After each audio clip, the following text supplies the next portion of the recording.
God is dead, or so it must have seemed to the ancestors of the Jews in 586 BC. Jerusalem and the temple to their God are in flames. The nation of Israel, founded by King David, is wiped out. It would have seemed to have been the end, but it was rather the beginning. For out of the crucible of destruction emerges a sacred book, the Bible, and an idea that will change the world, the belief in one God. This is a new idea. It was an idea that nobody had ever had before. Monotheism is well ensconced, so something major happened, which is very hard to trace. Now, a provocative new story from discoveries deep within the earth and the Bible. We wanted to examine the possibility that the remains of King David's palace are here. We can actually see vivid evidence here of a destruction. Question number one, who did it?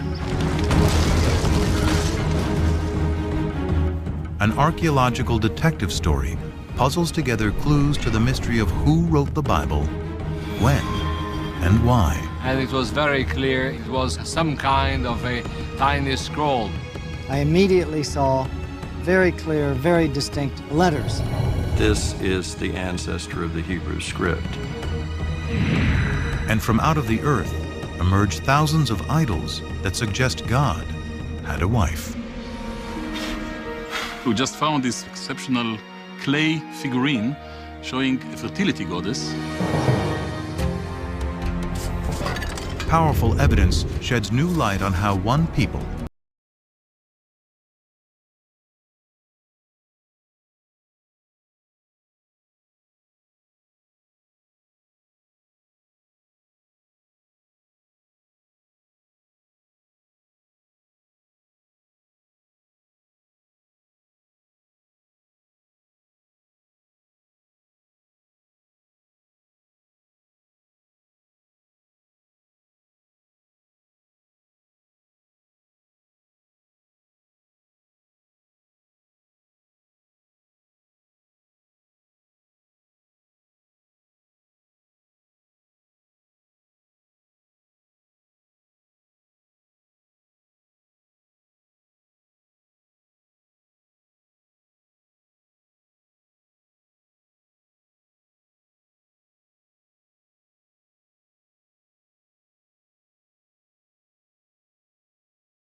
The primary way in which the Bible looks at the origins of Israel is as a people coming to settle in the land of Israel.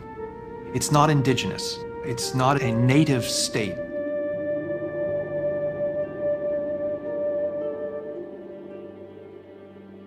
The Hebrew Bible is full of stories of Israel's origins.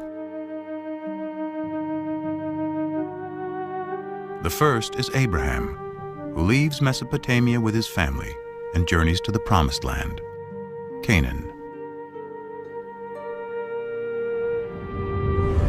The Lord said to Abraham, "Go forth from your native land and from your father's house to the land that I will show you.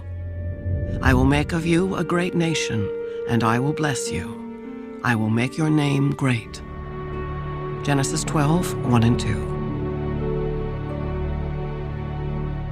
According to the Bible, this promise establishes the covenant, a sacred contract between God and Abraham. To mark the covenant, Abraham and all males are circumcised. His descendants will be God's chosen people. They will be fruitful, multiply, and inhabit all the land between Egypt and Mesopotamia.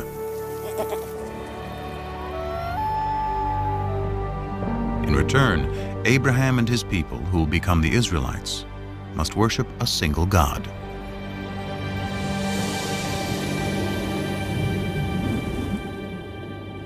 This is a new idea. It was an idea that nobody had ever had before.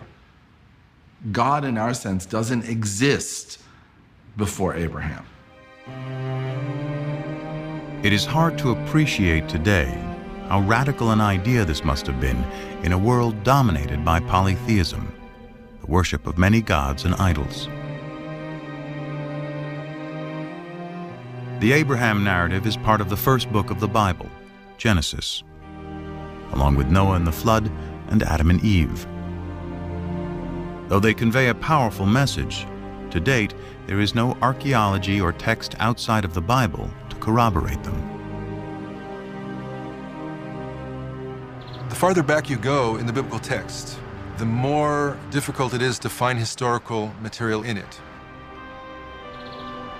The patriarchs go back to Genesis.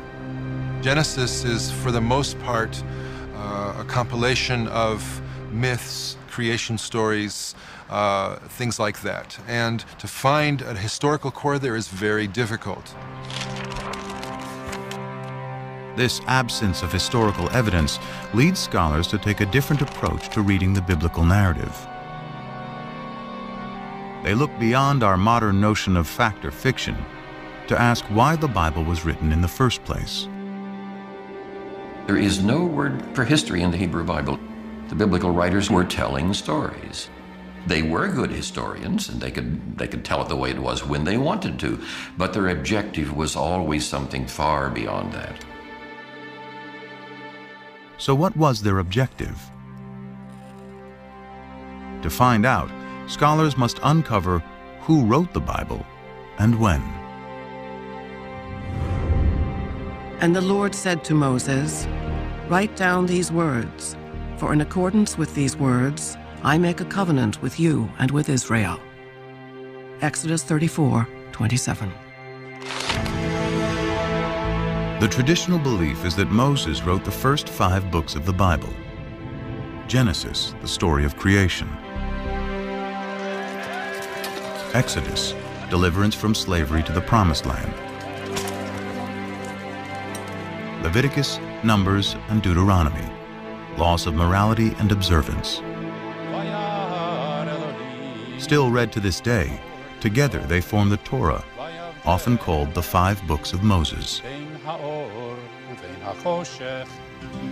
The view that Moses had personally written down, the first 5 books of the Bible, was virtually unchallenged until the 17th century.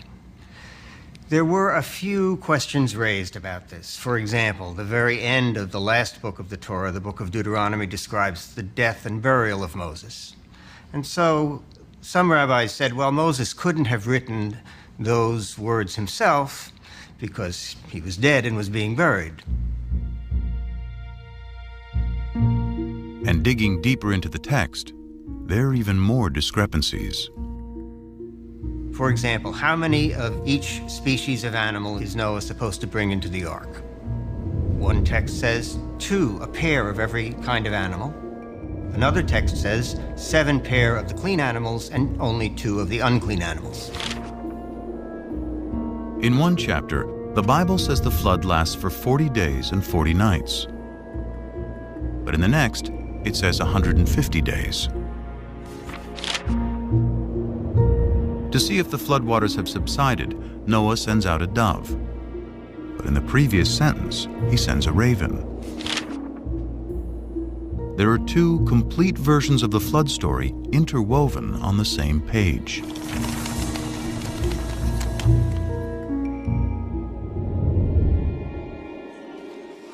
Many similar discrepancies throughout its pages suggest that the Bible has more than one writer.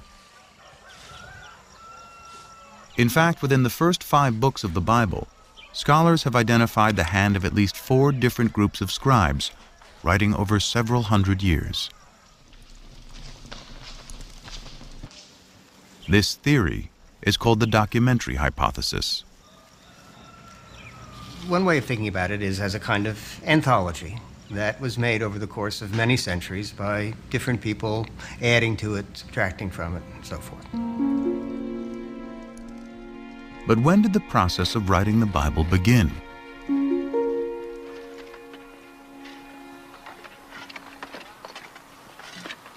Tel Zayit is a small site on the southwestern border of ancient Israel that dates back to biblical times. Since 1999, Ron Tappy has been excavating here. It was the last day of what had been a typical dig season. What's up? As I was taking aerial photographs from the cherry picker, a volunteer notified his square supervisor that he thought he had seen some interesting marks, scratches, possibly letters, incised in a stone. Which, right here? Yeah. Letters would be a rare find. So when he kneeled to look at the marks, Tappy got the surprise of a lifetime. As I bent down over the stone, I immediately saw very clear, very distinct letters. Tappy excavated the rock and brought it back to his lab at the nearby kibbutz.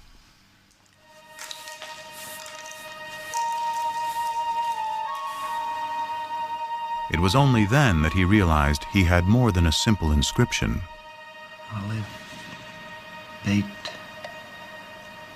Gimel, Dalet.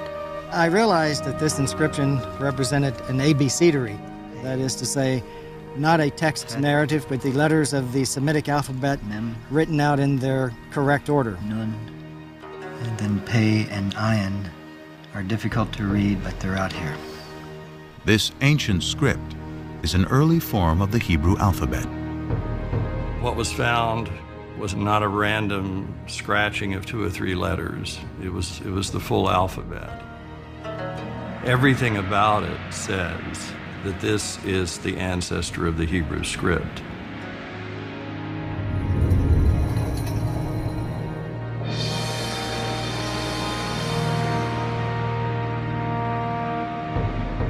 The Tel Zayit abecedery is the earliest Hebrew alphabet ever discovered.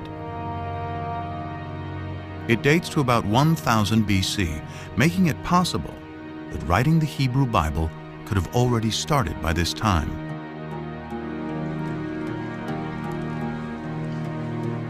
To discover the most ancient text in the Bible, scholars examine the Hebrew spelling, grammar, and vocabulary. The Hebrew Bible is a collection of literature written over about 1,000 years.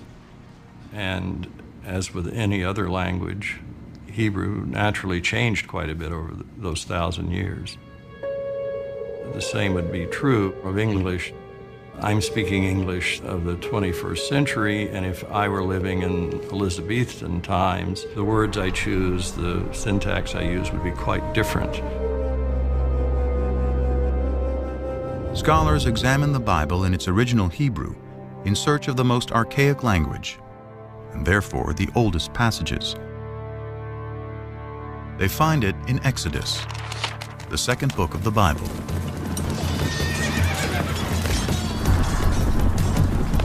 Pharaoh's chariots and his army he cast into the sea.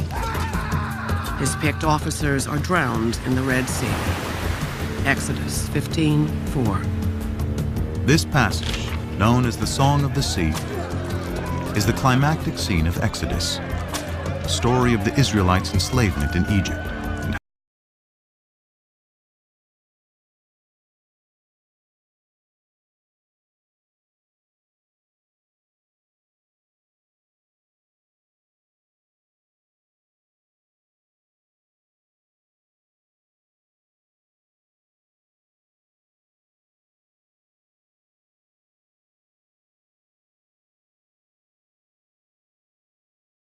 It is a poem long before the beginning of Hebrew writing. It's very likely that it was a kind of story told in poetic form that you might tell around the campfire. Just as our poems are easier to remember generally than prose accounts. So we generally think that the poetry is orally passed on from one to another long before they commit things to writing. Because the poetry in Exodus is so ancient, is it possible the story has some historical core?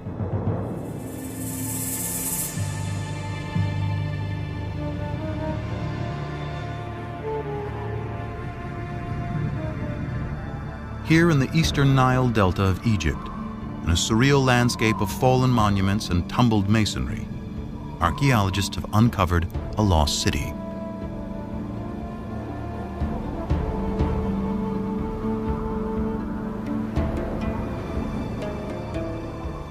Inscribed on monuments throughout the site is the name of Ramses II, one of the most powerful Egyptian rulers. It is Ramses who is traditionally known as the Pharaoh of the Exodus. Ancient Egyptian texts call the city Pir-Amesi, or House of Ramses, a name that resonates with the biblical story of Exodus. The only specific item mentioned in the Exodus story that we can probably connect with non-biblical material is the cities that the Hebrews were ordered to build, and they are named Pithom and Ramses. Scholars agree that the biblical city Ramses is the ancient Egyptian city Pir-Amesi. Its ruins are here in present-day Tanis. Most of the Egyptologists identified Pir-Amesi, the Ramses town, with Tanis, because here you have an abundance of Ramesside monuments. This convergence between archaeology and the Bible provides a time frame for the Exodus. It could not have happened before Ramses became king around 1275 BC. And it could not have happened after 1208 BC, when the stela of Pharaoh Merneptah, Ramses II's son, specifically locates the Israelites in Canaan.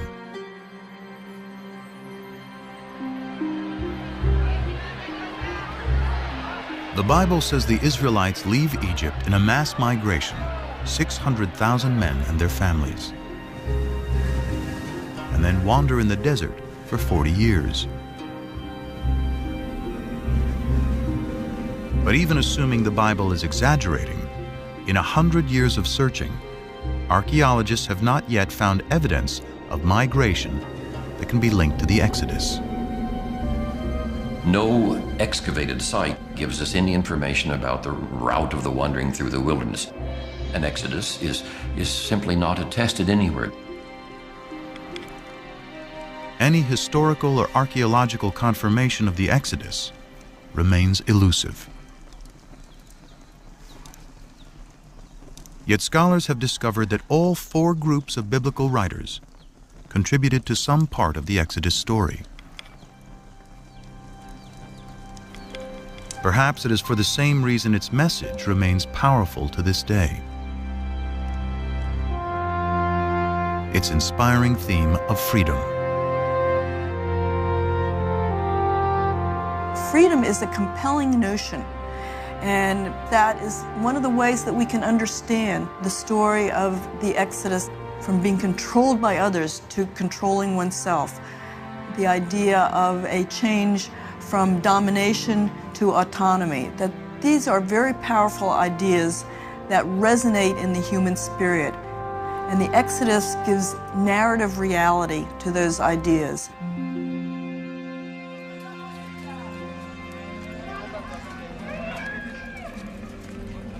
Following the Exodus, the Bible says God finally delivers the Israelites to the promised land, Canaan. Archaeology and sources outside the Bible reveal that Canaan consisted of well-fortified city-states, each with its own king, who in turn served Egypt and its pharaoh.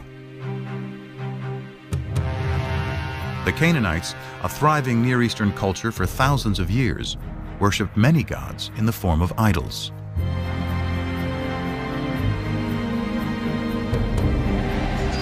The Bible describes how a new leader, Joshua, takes the Israelites into Canaan in a blitzkrieg military campaign.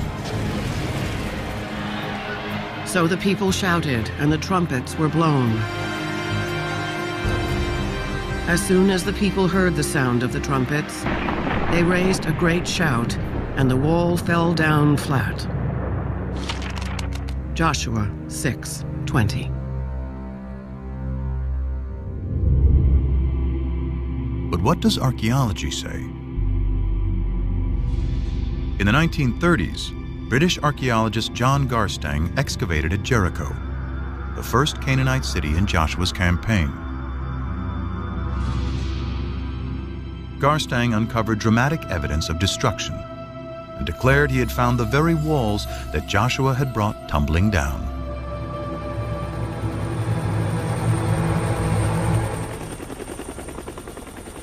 And at what the Bible describes as the greatest of all Canaanite cities, Hatzor, there is more evidence of destruction.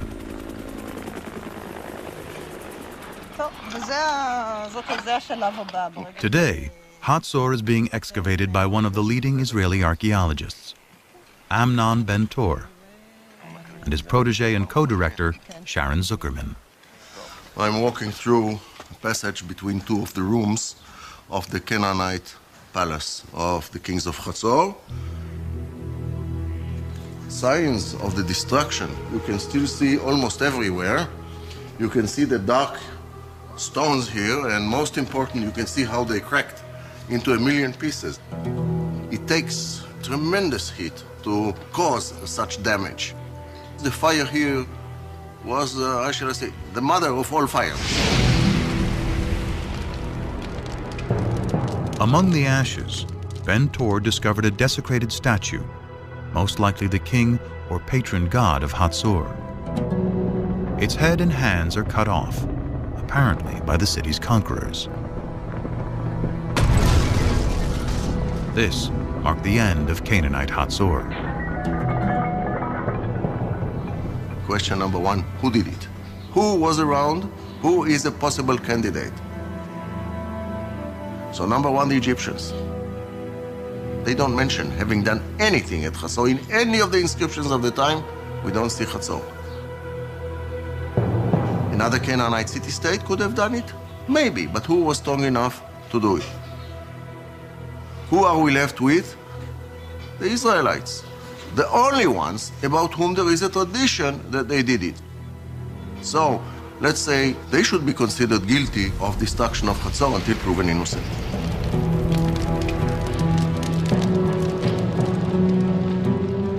And there's another Canaanite city-state that Joshua and his army of Israelites are credited with laying waste.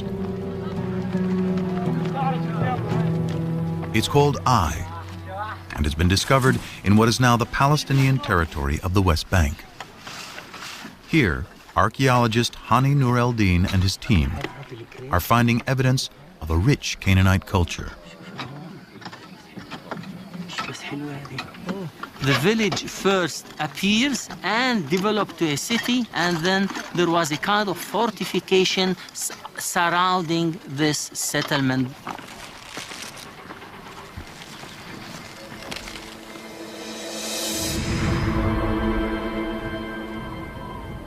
These heaps of stones were once a magnificent palace and temples, which were eventually destroyed. But when the archaeologists date the destruction, they discover it occurred about 2200 BC. They date the destruction of Jericho to 1500 BC, and Hatzor's to about 1250 BC. Clearly, these city-states were not destroyed at the same time. They range over nearly 1,000 years. In fact, of the 31 sites the Bible says that Joshua conquered, few showed any signs of war. There was no evidence of armed conflict in most of these sites. At the same time, it was discovered that most of the large Canaanite towns that were supposed to have been destroyed by these Israelites were either not destroyed at all or destroyed by others. A single sweeping military invasion led by Joshua cannot account for how the Israelites arrived in Canaan.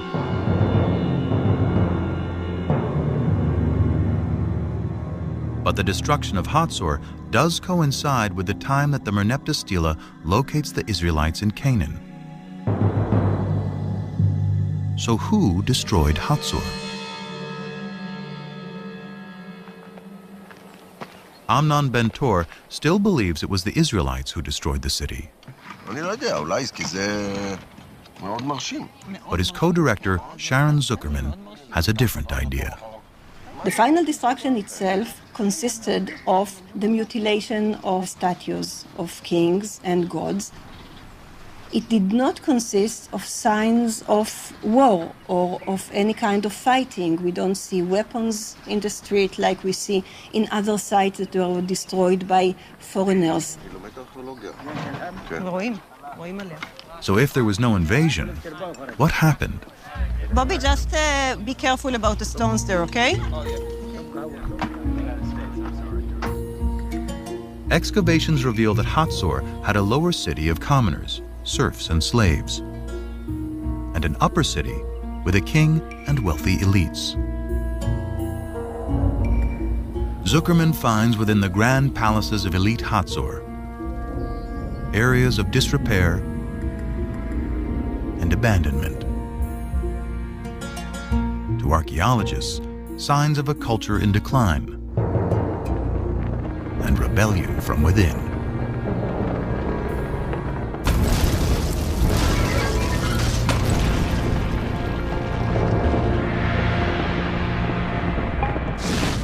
I would not rule out the possibility of an internal revolt of Canaanites living at Hatzor and revolting against the elites that ruled the city.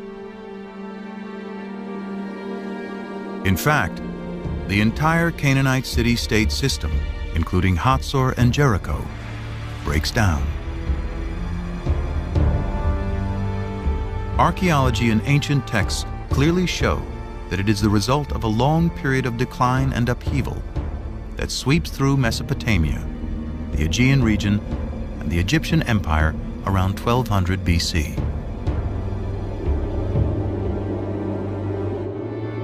And when the dust, as it were, settles, when we can begin to see what takes the place of this great state system, we find a number of new peoples suddenly coming into focus in a kind of void that is created with the dissolution of the great state system. Can archaeologists find the Israelites among these new people?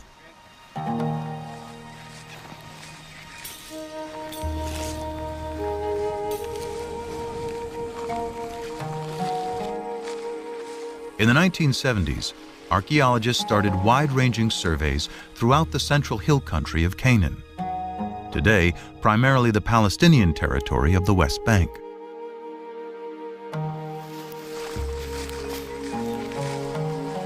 I was teaching at that time. We used to take students and go twice a week to the highlands.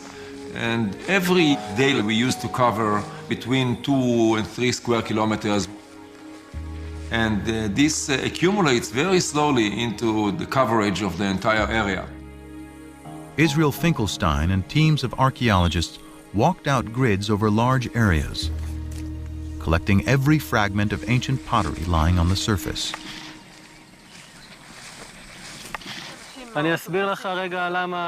Over 7 years, he covered nearly 400 square miles, sorting pottery and marking the locations of where it was found on a map.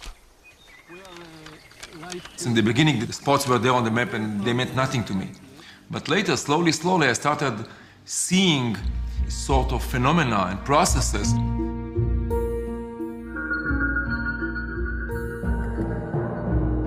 By dating the pottery, Finkelstein discovered that before 1200 BC, there were approximately 25 settlements. He estimated the total population of those settlements to be 3,000 to 5,000 inhabitants.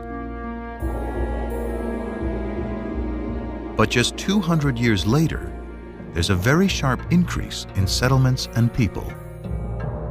Then you get this boom of population growing and growing. Then we are speaking about 250 sites. And the population grows also 10 times, from a few thousand to 45,000 or so. Now, this is very dramatic and cannot be explained as natural growth. This rate is impossible in ancient times.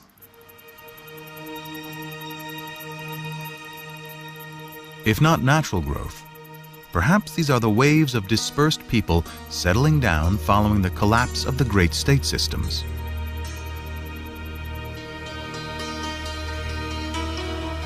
Then, more evidence of a new culture is discovered. A new type of simple dwelling never seen before. And it's in the exact location where both the Merneptah Stela and the Bible place the Israelites. The sites in which this type of house appears throughout the country, this is where Israelites lived. And they are sometimes even called the Israelite house, the Israelite type house. The people who lived in those villages seem to be arranged more or less in a kind of an egalitarian society because there are no major architectural installations. If you look at the finds are relatively poor. Pottery is more or less mundane. I don't want to offend the early settlers or the early Israelites. Very little art. Curiously, the mundane pottery found at these new Israelite villages is very similar to the everyday pottery found at the older Canaanite cities like Hatzor.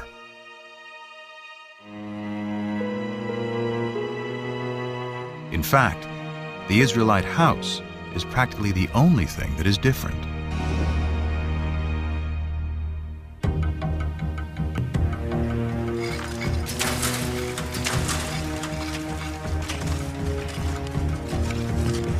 This broad similarity is leading archaeologists to a startling new conclusion about the origins of the ancient Israelites. The notion is that most of the early Israelites were originally Canaanites, displaced Canaanites. The Israelites were always in the land of Israel. They were natives, but they were different kinds of groups. They were basically the have-nots. So what we're dealing with is a movement of peoples, but not an invasion of armed hordes from outside, but rather a social and economic revolution. Ancient texts describe how the Egyptian rulers and their Canaanite vassal kings burdened the lower classes of Canaan with taxes and even slavery. A radical new theory based on archaeology suggests what happens next. As that oppressive social system declines, families and tribes of serfs, slaves, and common Canaanites seize the opportunity. In search of a better way of life, they abandon the old city-states and head for the hills. Free from the oppression of their past, they eventually emerge in a new place as a new people. the Israelites.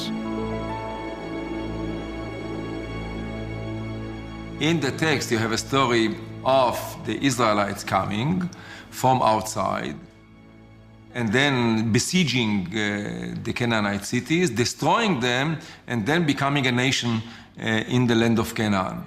7 shirts from the Middle Bronze Age. Whereas archaeology tells us something which is the opposite. The Late Bronze Age. According to archaeology, the rise of early Israel is an outcome of the collapse of Canaanite society, not the reason for that collapse. Archaeology reveals that the Israelites were themselves originally Canaanites.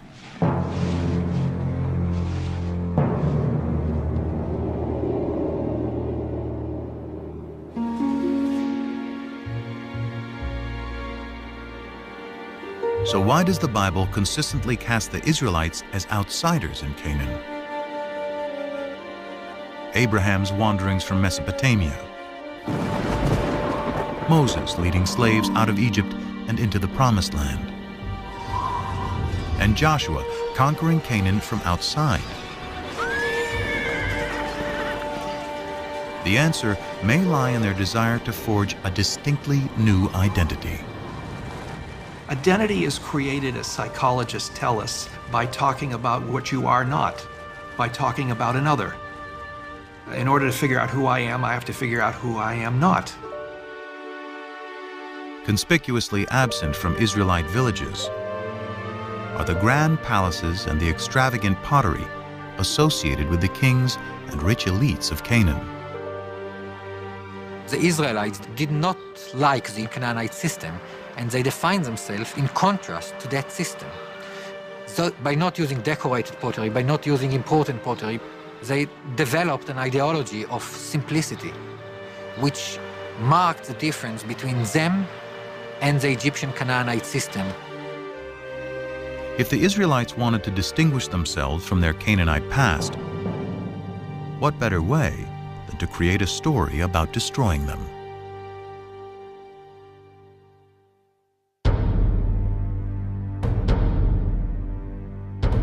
But the stories of Abraham, Exodus, and the conquest serve another purpose.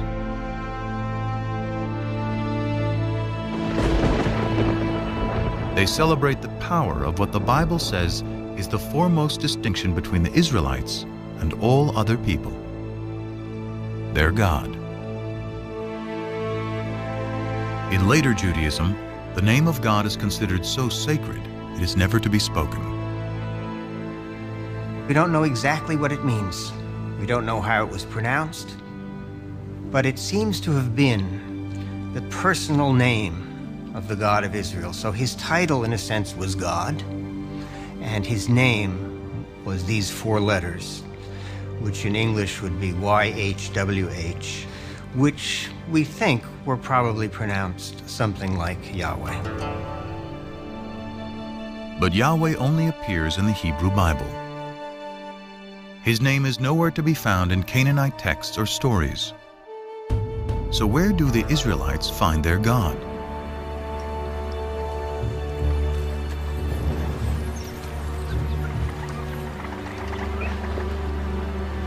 The search for the origins of Yahweh leads scholars back to ancient Egypt.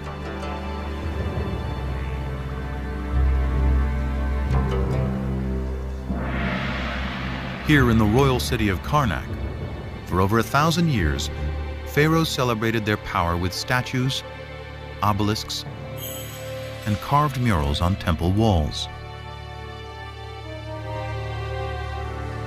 Here on the north wall of Karnak, we have scenes depicting the victories in battle of Seti I, the father of Ramses the Great.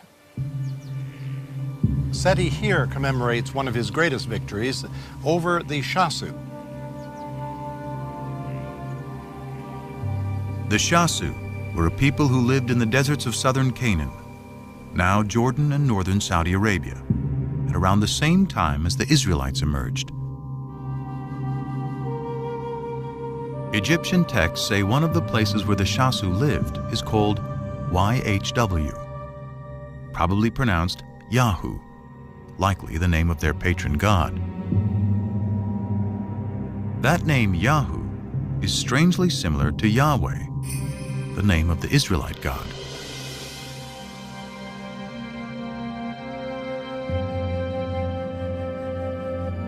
In the Bible, the place where the Shasu lived is referred to as Midian. It is here, before the Exodus, the Bible tells us Moses first encounters Yahweh in the form of a burning bush. Come no closer. Remove the sandals from your feet, for the place on which you are standing is holy ground. God also said to Moses, Thus you shall say to the Israelites, Yahweh, the God of your ancestors, has sent me to you. This is my name forever, and this my title for all generations. Exodus 3, 5 and 15. So we have in Egyptian sources something that appears to be a name like Yahweh in the vicinity of Midian. Here is Moses in Midian, and there a deity appears to him and reveals his name to Moses as Yahweh. These tantalizing connections are leading biblical scholars to re-examine the Exodus story.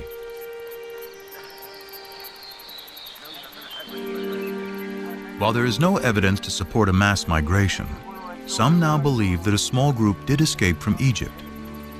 However, they were not Israelites, but rather Canaanite slaves.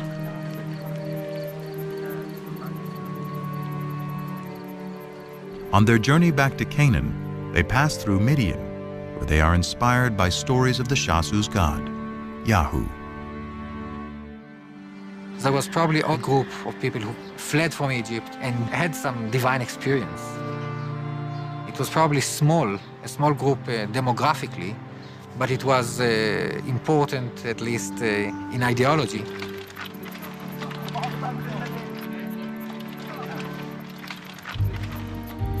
They find their way to the central hill country, where they encounter the tribes who had fled the Canaanite city-states.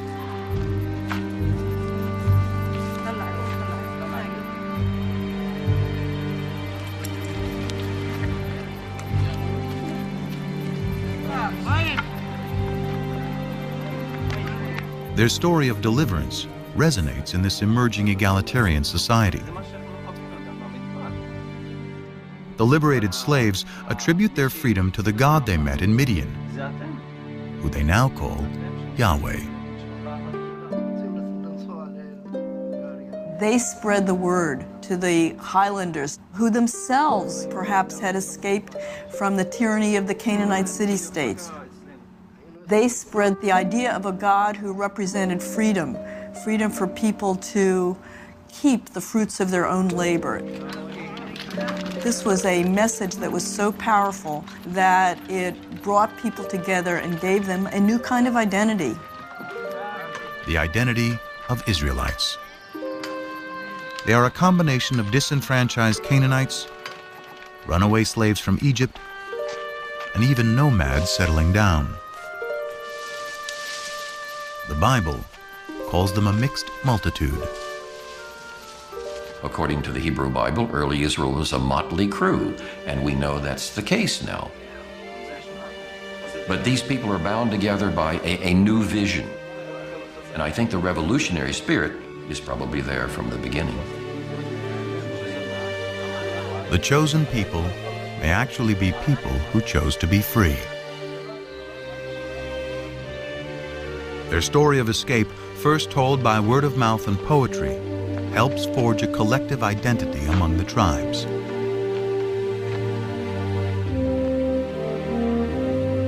Later, when written down, it will become a central theme of the Bible.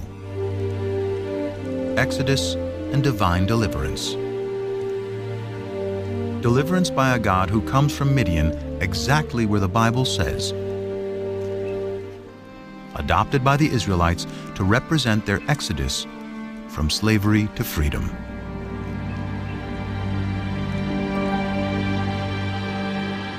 So is this the birth of monotheism? The common understanding of what differentiated the ancient Israelites from their neighbors was that Their neighbors worshiped many different gods and goddesses, and the Israelites worshiped only the one true God.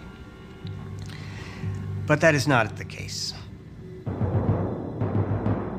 This bull figurine, likely representing El, the chief god of the Canaanite deities, is one of thousands of idols discovered in Israelite sites. The Israelites frequently worshipped other gods. Now, maybe they weren't supposed to, but they did. So at least on a practical level, many, if not most, Israelites were not monotheists. The Bible's ideal of the Israelite worship of one God will have to wait.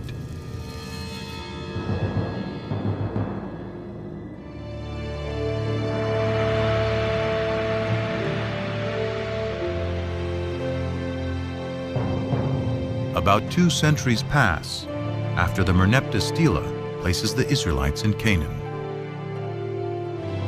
Families grow into tribes. Their population increases. Then, about 1000 BC, one of the Bible's larger-than-life figures emerges to unite the 12 tribes of Israel against a powerful new enemy. David put his hand into the bag. He took out a stone and slung it.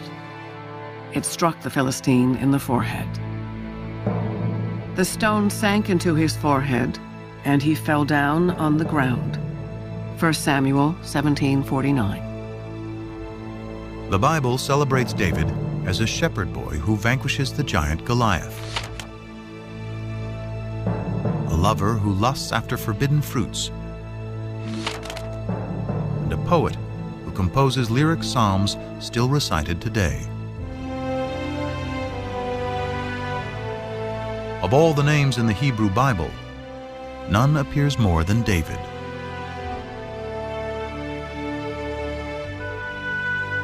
Scriptures say David creates a kingdom that stretches from Egypt to Mesopotamia. He makes Jerusalem his royal capital, and in a new covenant, Yahweh promises that he and his descendants will rule forever. David's son Solomon builds the temple where Yahweh, now the national God of Israel, will dwell for eternity. The kingdom of David and Solomon, one nation united under one God, according to the Bible. Now, some skeptics today have argued there was no such thing as a united monarchy. It's a later biblical construct, and particularly a construct of modern scholarship. In short, there was no David. As one of the biblical revisionists has said, David is no more historical than King Arthur. But then, in 1993, an amazing discovery literally shed new light on what the Bible calls ancient Israel's greatest king. Gila Cook was finishing up some survey work with an assistant at Tel Dan, a biblical site in the far north of Israel today. The excavation was headed by the eminent Israeli archaeologist Avraham Biran. It was near the end of the day, and Cook was getting her last measurements when she hears a yell from below. And it was Biran in his booming voice yelling, "Gila, let's go." And so I waved to him, hold it, and continued working. Okay. After being summoned by Biran a second time, Cook had her assistant load her up. And she started down the hill.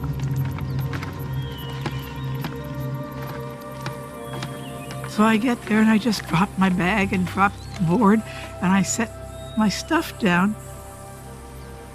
But something catches her eye. A stone with what appeared to be random scratches, but was actually an ancient inscription. This time, she yelled for Biran. And he looks at it and he looks at me and he says, "Oh my God." Cook had found a fragment of a victory stela written in Aramaic, an ancient language very similar to Hebrew. Dedicated by the king of Damascus or one of his generals, it celebrates the conquest of Israel, boasting, "I slew mighty kings who harnessed thousands of chariots and thousands of horsemen. I killed the king of the house of David."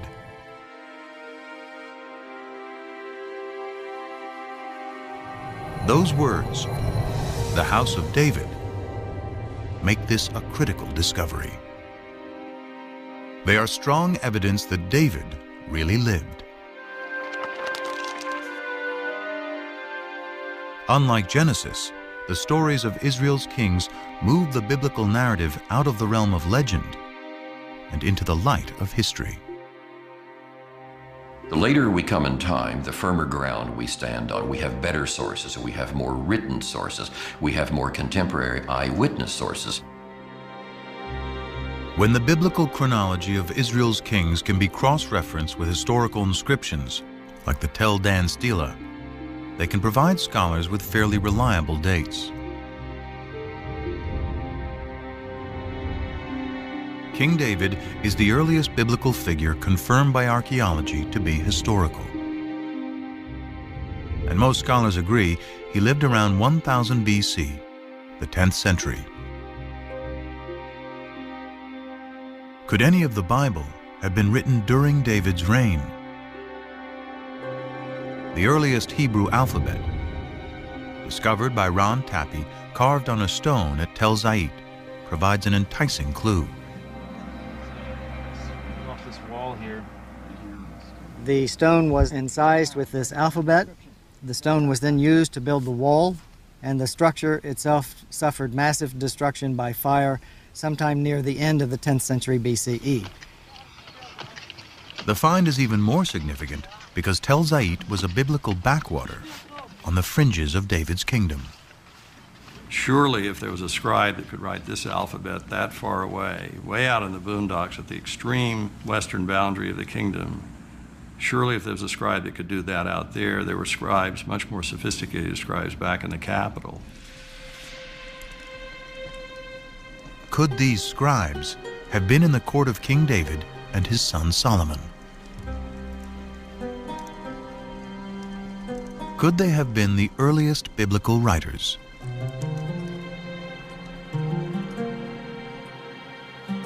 In the 18th century, German scholars uncovered a clue to who wrote the Bible, hidden in two different names for God.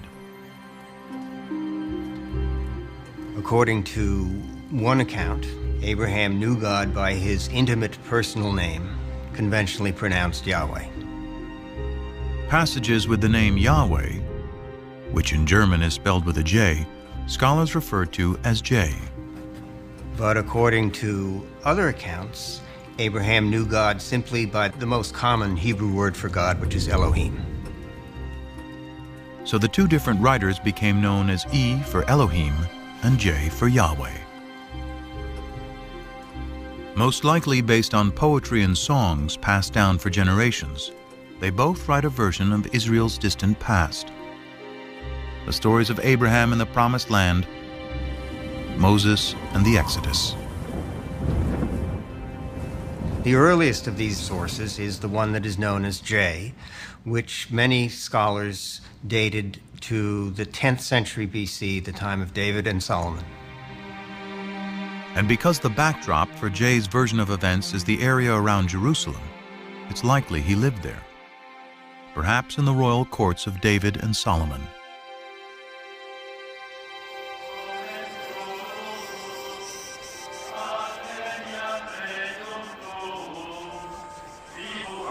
For over 100 years, archaeologists have searched Jerusalem for evidence of the Kingdom of David.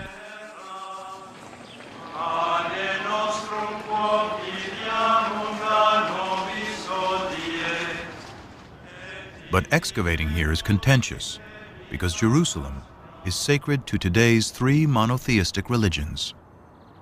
For Christians, Jesus comes in his final week to worship at the Jerusalem temple. He's crucified, he's buried, he's resurrected in the city of Jerusalem.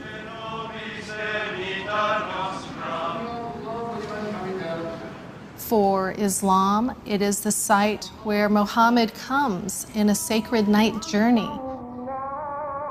And today, the Dome of the Rock marks that spot. In Judaism, the stories of the Hebrew Bible, of Solomon, of David, of the temples of Jerusalem, all of these take place, of course, in Jerusalem. So Jerusalem is a symbol of sacred space today, important for all three traditions. Despite the difficulties, Israeli archaeologist Eilat Mazar went digging in the most ancient part of Jerusalem, today called the City of David. We started the excavations here because we wanted to check and to examine the possibility that the remains of King David's palace are here. But because this area has been fought over, destroyed, and rebuilt over thousands of years, it was a long shot that any biblical remains would survive. But then, large walls started to appear, 3 meter wide, 5 meter wide, and then we saw that it goes all direction. It goes from east, 30 meters to the west, and we don't see the end of it yet. Such huge walls can only be part of a massive building. And Mazar believes her excavations to date represent only 20% of its total size.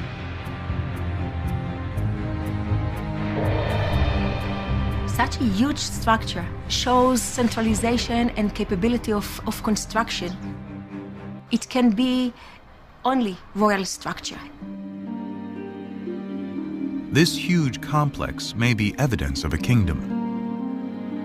But is it David's kingdom?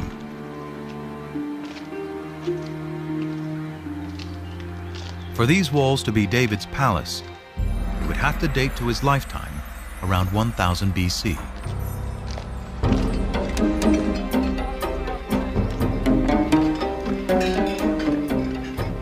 The problem is stone walls can never be dated on their own. Biblical archaeologists date ruins based on the pottery they find associated with those ruins.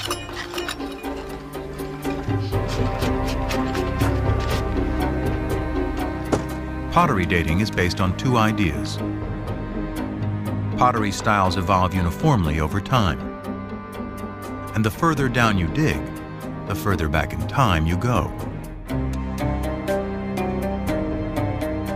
If pottery style A comes from the lowest stratum, then it is earlier than pottery style B that comes from the stratum above it. By analyzing pottery from well-stratified sites, excavators are able to create what they call a relative chronology. But this chronology is floating in time without any fixed dates.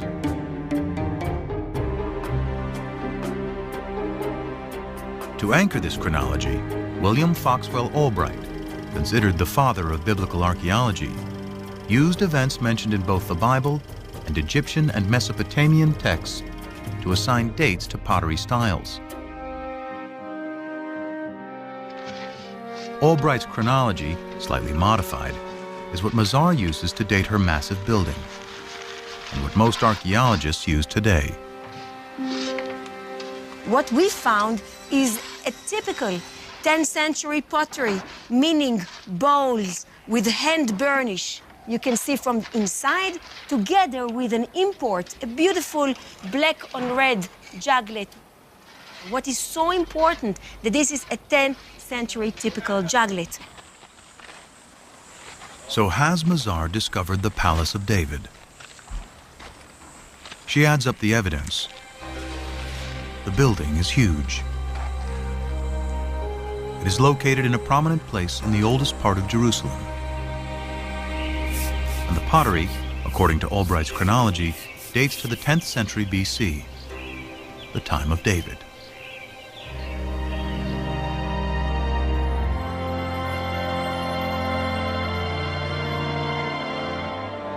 Mazar believes she has indeed found the Palace of David.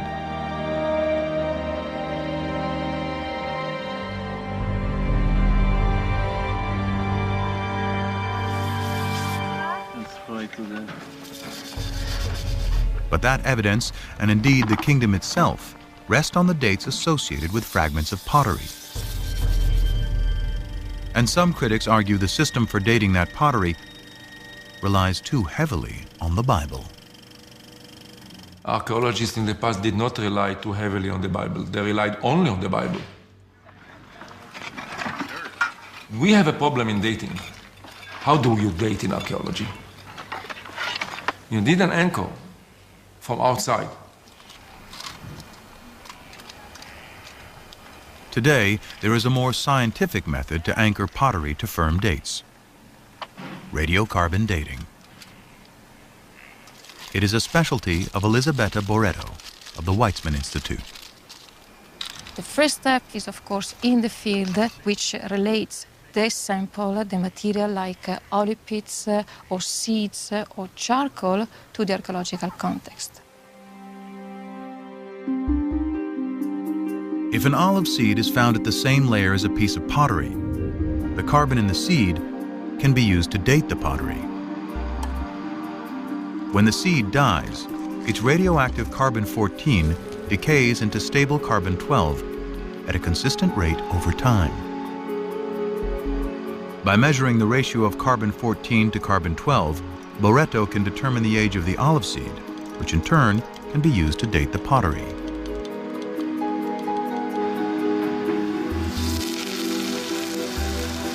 Boretto has meticulously collected and analyzed hundreds of samples from over 20 sites throughout Israel. Her carbon samples date the pottery that Albright and most archaeologists associate with the time of David and Solomon to around 75 years later.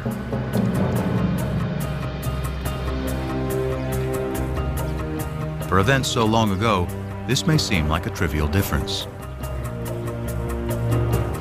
But if Boretto is right, Mazar's Palace of David and Tappy's ancient Hebrew alphabet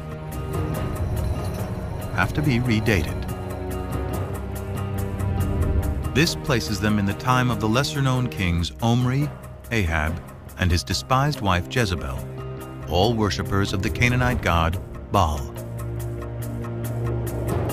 With no writing or monumental building, suddenly the kingdom of David and Solomon is far less glorious than the Bible describes. So David and Solomon did not rule over a big territory.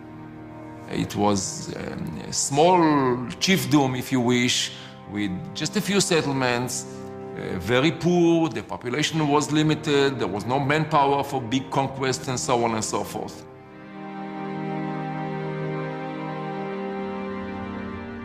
This would make David a petty warlord ruling over a chiefdom, and his royal capital Jerusalem nothing more than a cow town.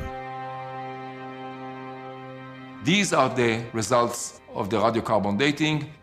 He or she who decide to ignore these results, I treat them as if arguing that the world is flat, that the earth is flat, and I cannot argue anymore. But it's not so simple. Other teams collected radiocarbon samples following the same meticulous methodology. According to their results, Mazar's palace and Tappy's alphabet can date to the 10th century, the time of David and Solomon. How can this discrepancy be explained? The problem is that these radiocarbon dates have a margin of error of plus or minus 30 years, about the difference between the two sides.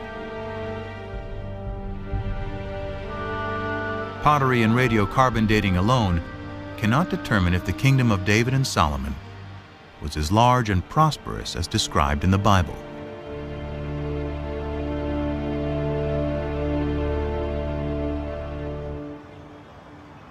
Fortunately, The Bible offers clues of other places to dig for evidence of this kingdom.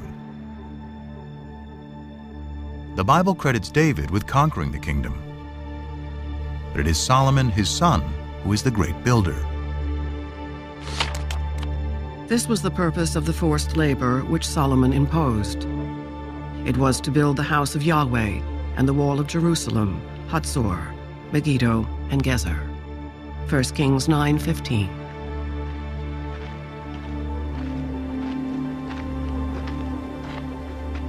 Here in Hatzor, Amnon Ben-Tor, director of excavations, believes this may be evidence of Solomon's building campaign.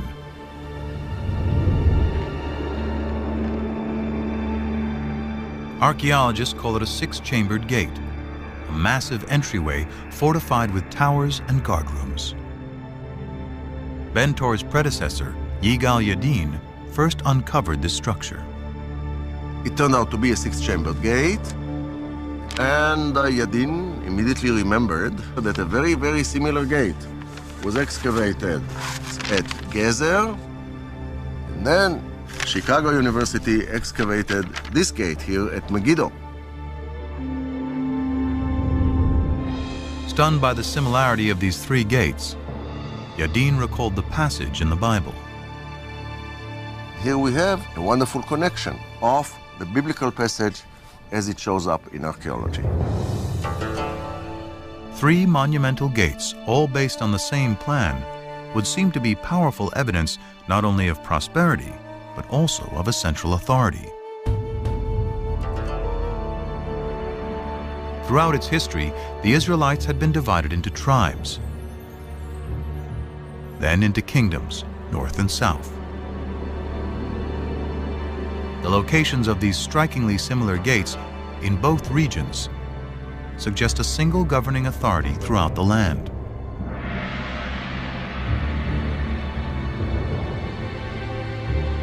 But how can we be sure this is the kingdom of David and Solomon?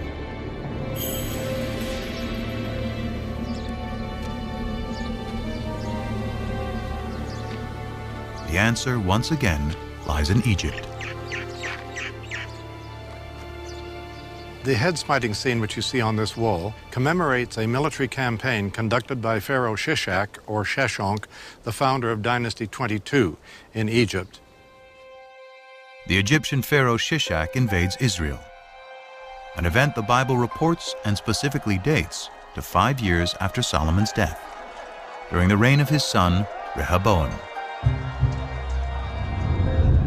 In the 5th year of King Rehoboam, King Shishak of Egypt marched against Jerusalem and carried off the treasures of the house of Yahweh and the treasures of the royal palace.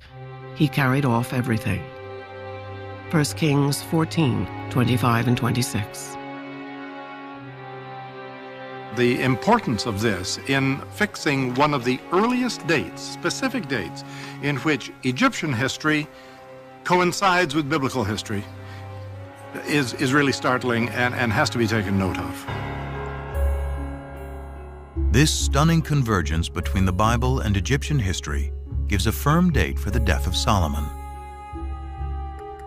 Shishak's campaign, according to the well-established Egyptian chronology, dates to 925 BC.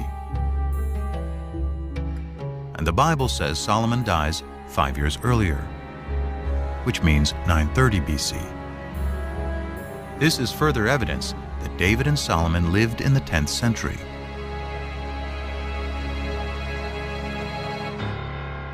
But there's even more hidden in these walls. These ovals, with their depictions of bound captives and city walls, represent places Pharaoh Shishak conquered in Israel. One of those places is Gezer, where archaeologists find the hallmark of Solomon's building program, a 6-chambered gate. Bill Deaver directed the excavations in the late 1960s. We can actually see vivid evidence here of a destruction. Down below, we have the original stones pretty much in situ. But if you look in here, you see the stones are badly cracked. You can even see where they're burned from the heat of a huge fire that has been built here.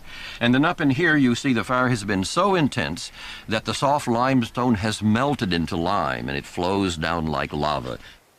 This is vivid evidence of a destruction, and we would connect that with this well-known raid of Pharaoh Shishak. And if the gate was destroyed by Shishak in 925 BC, then it must have been built during the lifetime of Solomon, who died just 5 years earlier. Surely this kind of monumental architecture is evidence of state formation. And if it's in the 10th century, then Solomon. Although a minority of archaeologists continue to disagree, this convergence of the Bible, Egyptian chronology, and Solomon's gates is powerful evidence that a great kingdom existed at the time of David and Solomon, spanning all of Israel, north and south, with its capital in Jerusalem. But Jerusalem is more than a political center. It is the center of worship.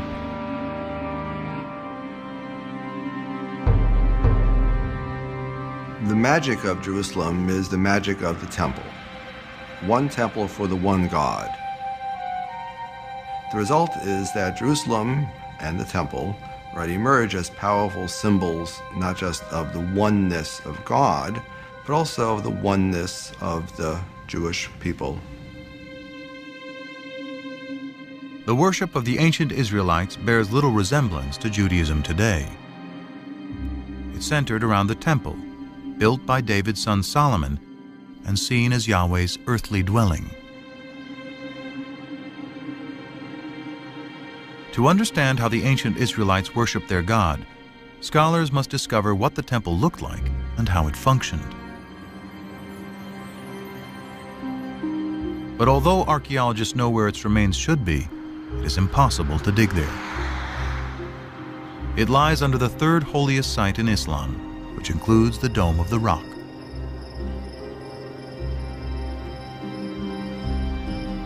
Not a stone of Solomon's temple has ever been excavated. But the Bible offers a remarkably detailed description. The house which King Solomon built for Yahweh was 60 cubits long, 20 cubits wide, and 30 cubits high. In the inner sanctuary, he made 2 cherubim, each 10 cubits high. He overlaid the cherubim with gold. 1 Kings 6, 2, 23 and 28. The Bible's description suggests a floor plan for Solomon's temple, and it is strikingly similar to temples built by neighboring peoples who worship many gods. The closest in appearance is a temple hundreds of miles to the north of Jerusalem at Ain Dara in modern-day Syria. They have similar dimensions and the same basic floor plan. Guarding both temples are sphinxes, or cherubim as the Bible calls them. Unique to the temple at Ain Dara are the enormous footprints of the God who lived here. They mark his progress as he strode to his throne in the innermost sanctuary. If we take the details that we find of Solomon's temple in the Book of Kings and compare it with the Ain Dara temple, we can piece together a fairly good picture, I think, of what this temple might have looked like in the age of Solomon.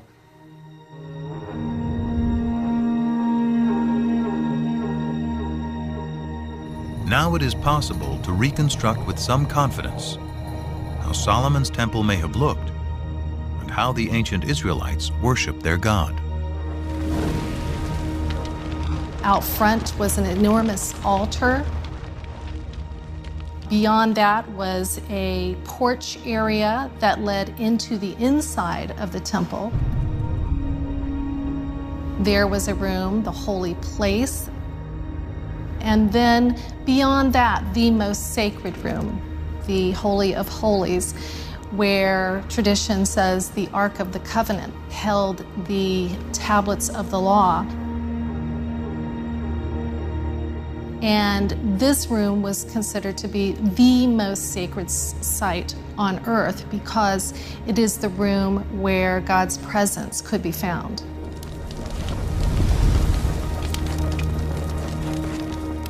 And the ancient Israelites believed their God demanded a very specific form of worship.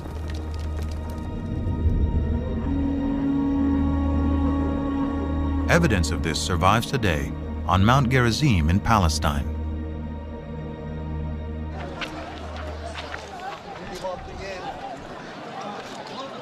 The Samaritans who live here claim direct descent from the ancient tribes of Israel.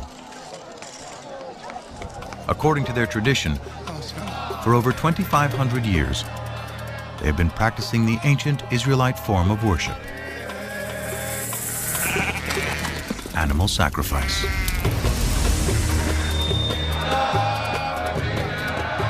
The primary function is to make a connection between our mundane world and the divine world.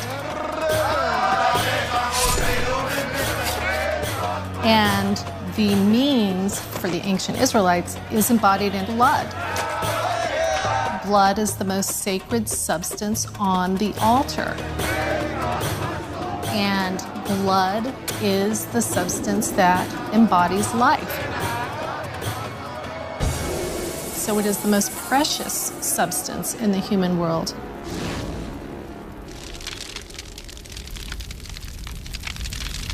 But while the priests were offering sacrifice to Yahweh in the temple, many Israelites were not as loyal.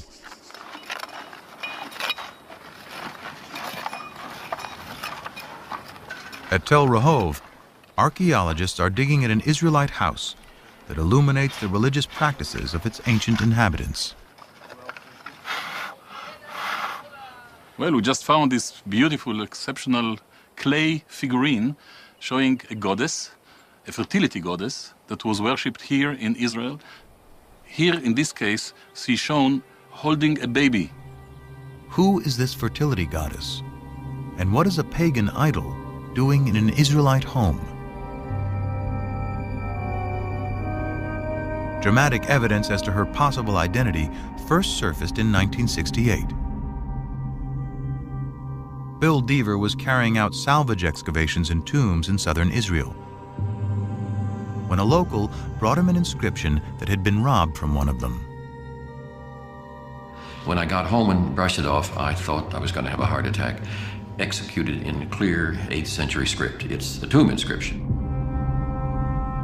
And it just gives the name of the deceased, and it says, "Blessed may X be by Yahweh." That's good biblical Hebrew. But it says by Yahweh and his Asherah. And Asherah is the name of the old Canaanite mother goddess. More inscriptions associating Yahweh and Asherah have been discovered, and thousands of figurines unearthed throughout Israel. Many scholars believe this is the face of Asherah. Deaver concludes God had a wife. Even hundreds of years after the Israelites rise from their Canaanite pagan roots, monotheism has still not completely taken hold. This is awkward for some people, the notion that Israelite religion was not exclusively monotheistic, but we know now that it wasn't.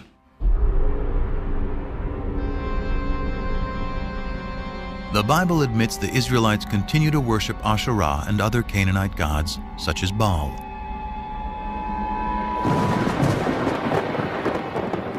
In fact, the prophets, holy men speaking in the name of God, consistently rail against breaking the covenant made with Moses to worship only Yahweh. The more I called them, the more they went from me. They kept sacrificing to the Baals and offering incense to idols. Hosea 11:2. The Israelites had made a contract with God If they kept it, God would reward them. If they broke it, he would punish them. He would punish them by using foreign powers as his instruments. Events seemed to fulfill the prophet's dire predictions. Soon after Solomon's death, the 10 northern tribes rebel and form the northern kingdom of Israel. Then a powerful new enemy storms out of Mesopotamia to create the largest empire the Near East had ever known, the Assyrians. The Assyrians were the overpowering military force, and Israel and Judah, the two states that the Bible talks about as the states making up the people Israel, fell under the sway of the Assyrian juggernaut. Numerous Assyrian texts and reliefs vividly document their domination of Israel and Judah.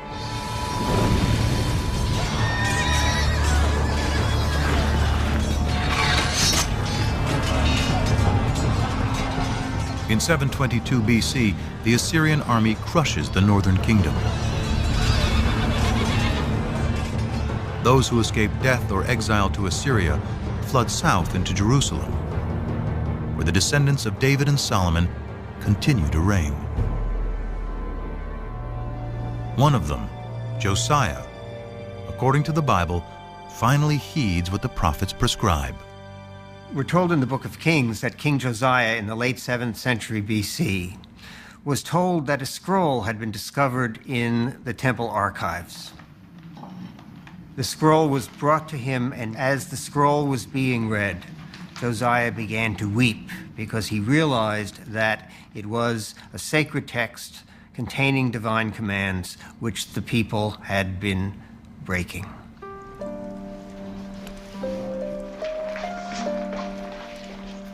Scholars believe that the lost scroll is part of the 5th book of the Torah, Deuteronomy, a detailed code of laws and observance.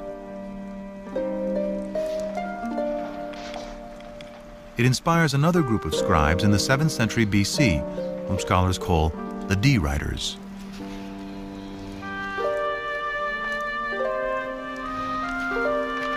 According to the documentary hypothesis, after J and E, D is the third group of scribes who write part of the Hebrew Bible.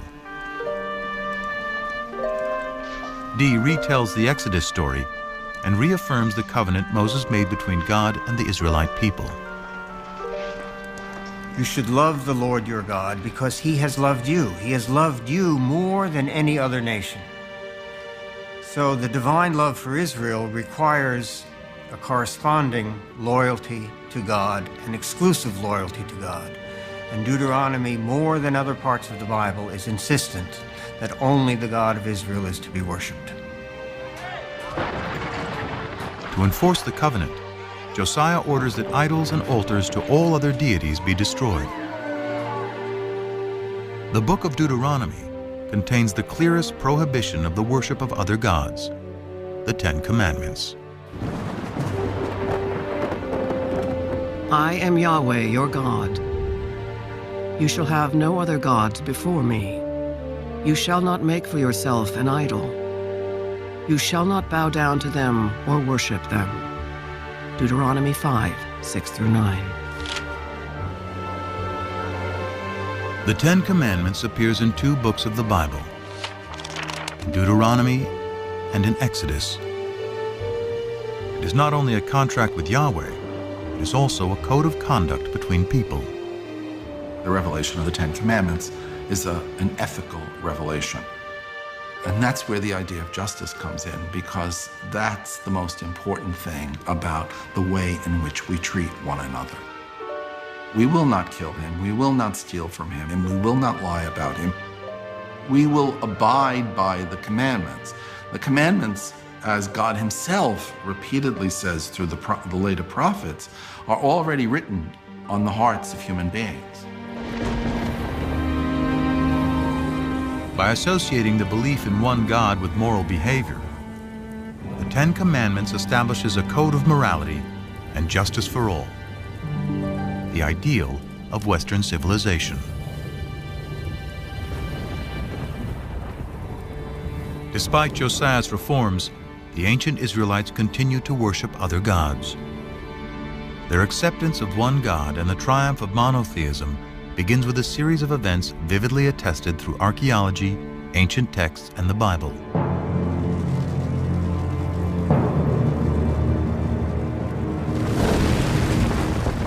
It starts with the destruction of Yahweh's earthly dwelling, the Jerusalem temple.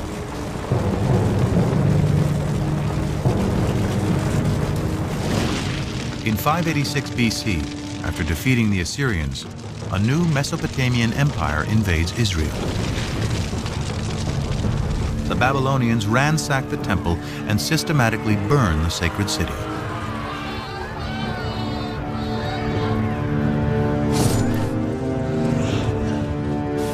Before his eyes, the Babylonian victors slay the sons of Zedekiah, the last Davidic king, then blind him.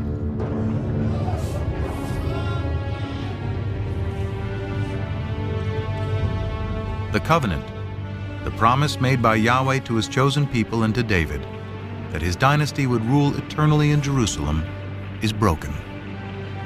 After 400 years, Israel is wiped out.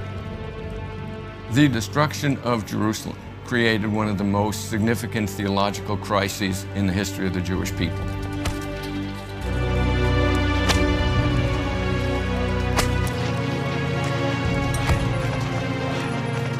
The Babylonians round up the Israelite priests, prophets, and scribes and drag them in chains to Babylon.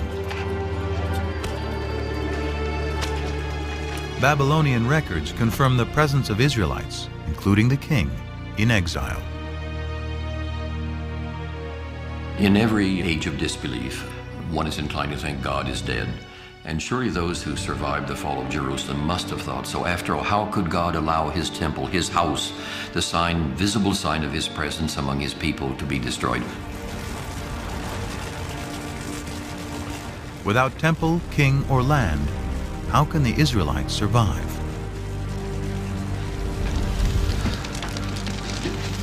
Their journey begins with the ancient scrolls, which some scholars speculate were rescued from the flames of the destruction. Among the exiles from Jerusalem to Babylon were priests from the temple. And they seem to have brought with them their sacred documents, their sacred traditions.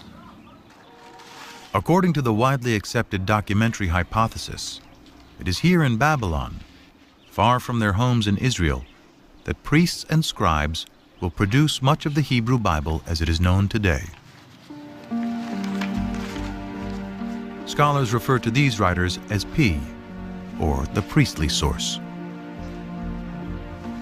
It was P who took all of these earlier traditions, the J source, the E source, the D source, and other sources as well, and combined them into what we know as the Torah, the first 5 books of the Bible.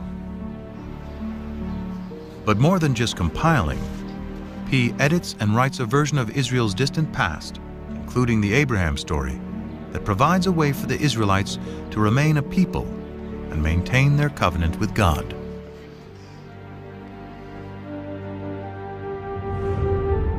You shall circumcise the flesh of your foreskins, and it shall be a sign of the covenant between me and you. Genesis 17:11. When Genesis 17 attributes a covenantal value to circumcision, it is not really talking about Abraham. It is really talking about the exiles of the 6th century BCE, who, far from their native home, were desperately trying to find a way to reaffirm their difference. Therefore, they began to look at circumcision as not simply another practice, but rather as the marker of the covenant, and they attributed this view back to Abraham. To the exiles, the Babylonians are the new Canaanites, the idol-worshipping, uncircumcised peoples from whom they must remain apart.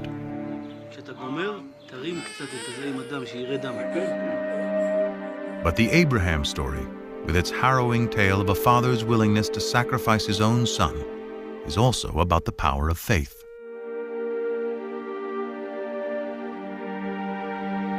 It is no coincidence that the exiled P scribes place Abraham's origins in Ur, just down the river from Babylon. Perhaps with the same faith as Abraham had, so too will the exiles be returned to the Promised Land. One of the pervasive themes in the Torah is the theme of exile and return. Abraham goes down to Egypt and comes out of Egypt. The Israelites go to Egypt and get out. For the exiles in Babylon in the 6th century BC, that theme must have resonated very powerfully. God, who had acted on their behalf in the past, would presumably do so again. But the Israelites still have a problem. How, in a foreign land, without the temple and sacrifice, can they redeem themselves in the eyes of Yahweh? To assure that divine protection, the P tradition emphasizes observances such as the Sabbath observance. You don't need to be in the land of Israel to keep the Sabbath. And we have allusions in the biblical writings, in the prophets, to the fact that the exiles also learned to pray in groups in what was to become the forerunner of the synagogue. Shema Yisrael, Adonai Eloheinu, Adonai Echad. It is during this period, through the exile, that the exiles realized that even far away from their homeland, without a temple, without the priesthood, without kings, they're still able to worship God, be loyal to God, and to follow God's commandments. This is the foundation of Judaism. The experience of the exile transforms ancient Israelite cult into a modern religion. By compiling the stories of their past, originally written by the scribes J, E, and D, the Exodus from slavery to freedom, Moses and the Ten Commandments, Abraham's journey to the Promised Land, P creates what we know today as the first 5 books of the Bible.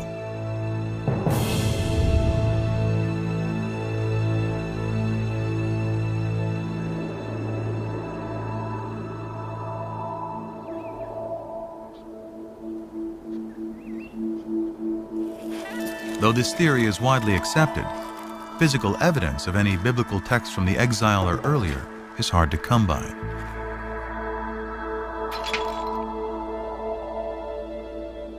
The most celebrated surviving biblical texts are the Dead Sea Scrolls. First discovered by accident in 1947, the scrolls represent nearly all 39 books of the Hebrew Bible, at least in fragments.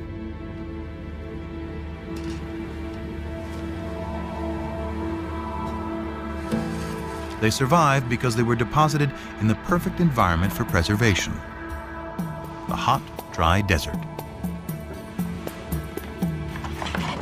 Archaeologists suspect there were at least hundreds more scrolls throughout Israel, but because they were written on papyrus or animal skins, they have long since decomposed. Even though the earliest of the Dead Sea Scrolls date to the 3rd and 2nd centuries BC, that doesn't mean that they're the first copies or examples of this work that were ever written. It means that they already stand in a line of tradition that had been established by the time the scrolls were written.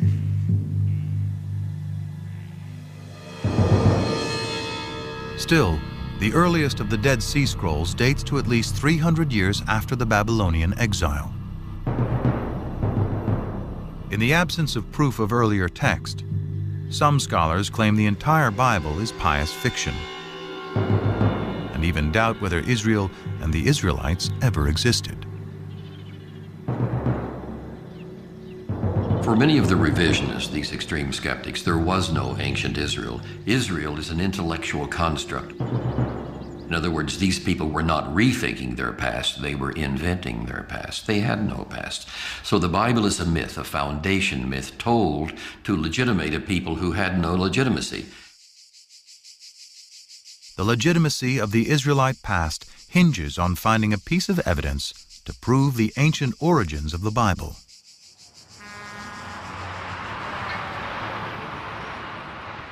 What would be the discovery of a lifetime starts outside the walls of Jerusalem in an old cemetery. We came here and excavated 7 of these burial caves. The burial caves date back to the 7th century BC, somewhere around the time of King Josiah. But the caves were found looted, so we didn't anticipate too much. Gabriel Barkai instructed a 13-year-old volunteer to clean up a tomb for photographs. Instead of that, he was bored, he was alone, and he had a hammer, and he began banging on the floor. But the floor turned out to be a fallen ceiling. And beneath it were some artifacts that had escaped the looters.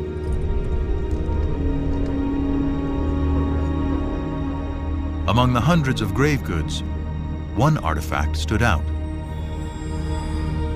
It looked like a cigarette butt. It was cylindrical, about 1 inch in size, about ½ an inch in diameter, and it was very clear it is made of silver. It was some kind of a tiny scroll. A second, slightly smaller scroll was also found, and both were taken to the labs at the Israel Museum.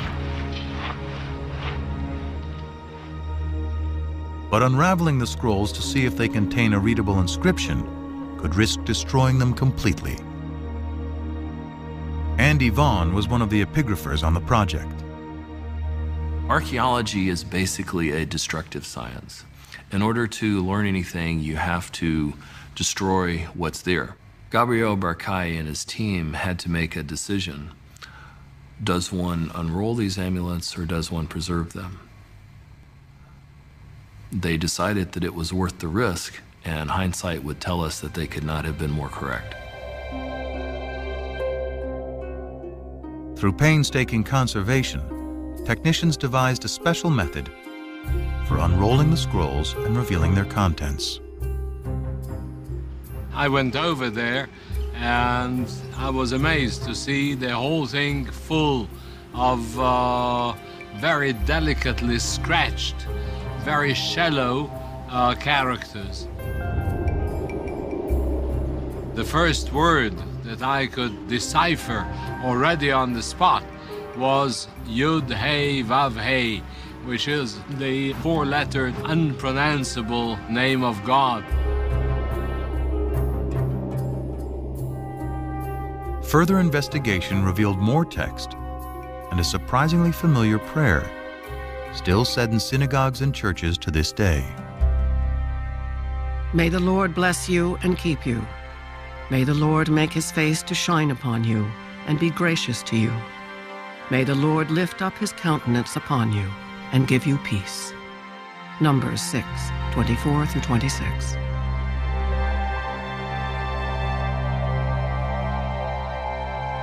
There is no doubt at all that these 2 amulets contain the priestly benediction found in Numbers 6. These inscriptions are thus very important because they're the earliest references we have to the written biblical narratives. The archaeological context was very clear because it was found together with pottery dating back to the 7th century BC. Also the paleography, the shape of letters, points towards somewhere in the 7th century BC beyond any doubt. The silver scrolls with the priestly benediction predate the earliest Dead Sea Scrolls by 400 years. It is an amazing find, proving that at least some verses of the Bible were written in ancient times during the reign of King David's descendants. By giving us text from before the Babylonian exile, the Silver Scrolls confirm that the Hebrew Bible is created from poetry, oral traditions, and prayers that go back to the time of Josiah's D writer, and likely beyond to writers E and J.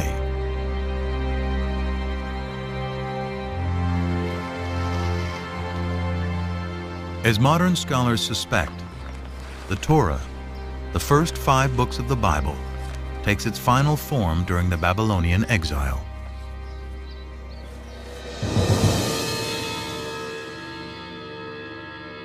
But dwarfed by the mighty temples and giant statues of Babylonian gods, the Israelites must also confront the fundamental question: why did their God, Yahweh, forsake them?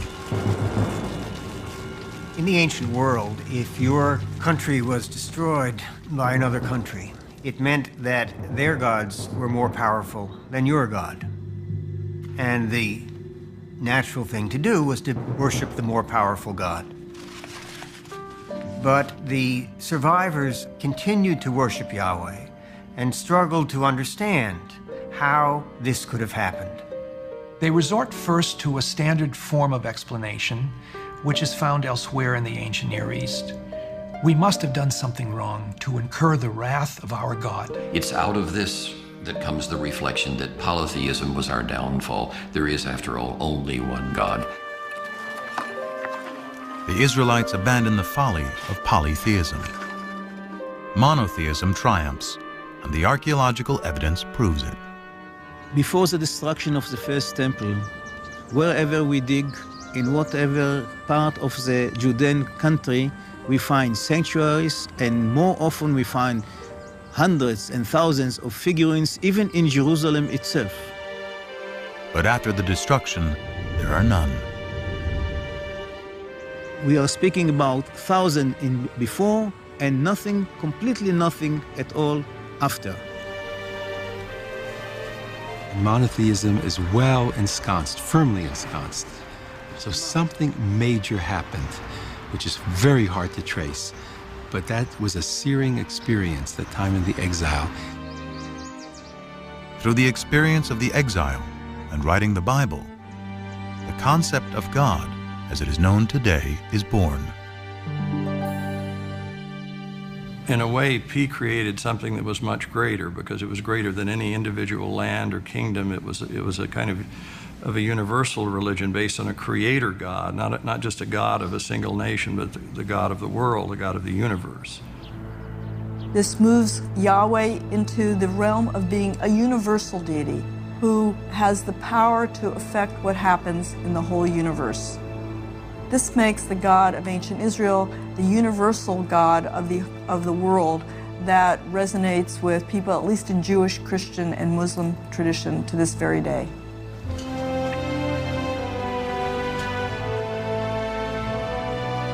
In 539 BC, the Babylonian Empire is toppled by the Persians.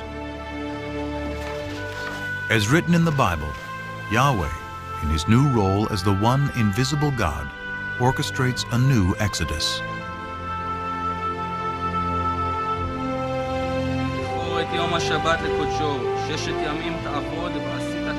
Among one group of returning exiles is the prophet Ezra.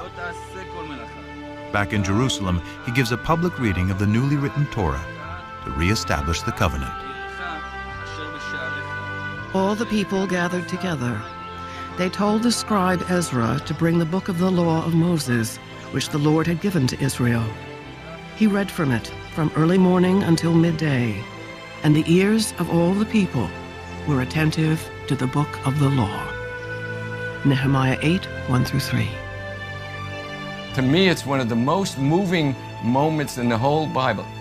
Ezra returns with the Bible in his hands, so we have the feeling that the process begun in the exile is finally finished, and Ezra has a copy. The scrolls that chronicle the Israelites' relationship with their God is now the Hebrew Bible, the Old Testament, a sacred text for over 3 billion people. Through its writing, an ancient cult becomes a modern religion, and the Israelite deity Yahweh transforms into the God of the three great monotheistic religions.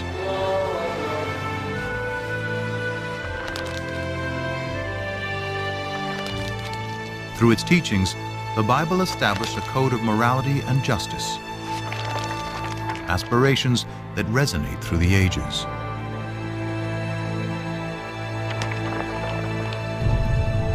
More than fact or fiction, at the intersection of science and scriptures is a story that began over 3,000 years ago and continues to this day.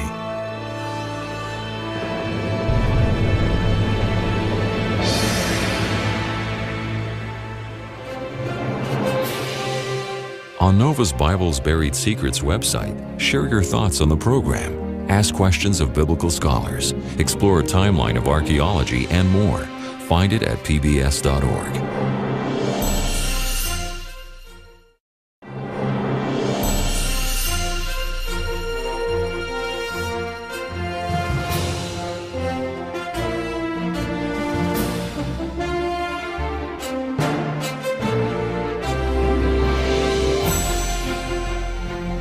To order this Nova program for $24.95 plus shipping and handling, call WGBH Boston Video at 1-800-255-9424 or order online at shoppbs.org.